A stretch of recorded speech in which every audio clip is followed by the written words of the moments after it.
السلام علیکم ورحمۃ اللہ وبرکاتہ۔ آج کا جمعۃ المبارک پہ پھر میں تمام علماء کرام سے انتہائی عقیدت اور دلی درد مندانہ انداز کے ساتھ ریکویسٹ کرتا ہوں، التجا کرتا ہوں، درخواست کرتا ہوں، جس طرح سے ہمارے پاکستان انڈیا بارڈر پہ کشیدگی کے معاملات انتہا کا پہنچ چکے ہوئے ہیں۔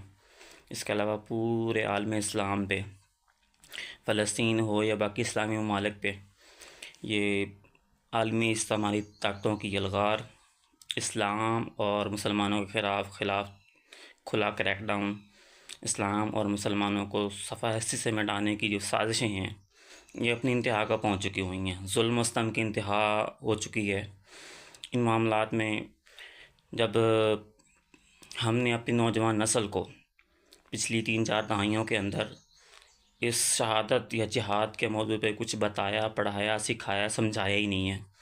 اس جہاد یا شہادت کے لفظ سے ہی نا آشنا ہے یہ ہماری یہ والی پود، ان کا معنی مفہوم سے ہی آگاہ نہیں ہے، تو ظاہری سی بات ہے ان معاملات کے اندر پھر ہماری نوجوان نسل کے اندر یہ بے حسی، لاپرواہی، لا غرضی، بزدلی کے معاملات تو سامنے ضرور ہی آئیں گے۔ تو اس میں اب غلطی قصور بھی تو ہمارا ہی ہے، لیکن اور اب ہمیں ہی اس غلطی کو یا اس معاملے کو سدھارنا بھی ہے۔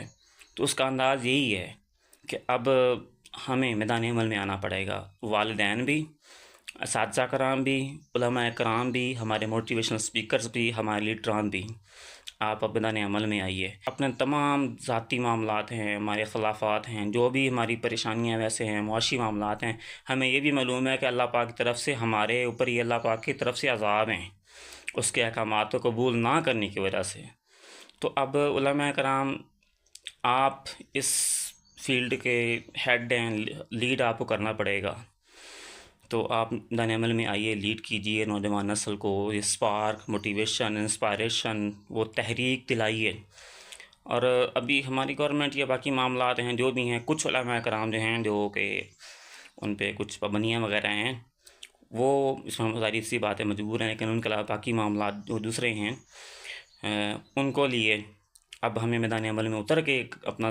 جو فرض ادا کرنا پڑے گا، ورنہ آپ بھی جانتے ہیں، میں بھی جانتا کہ روز قیامت ہم اللہ رب العالمین کے حضور جواب دہ ہوں گے۔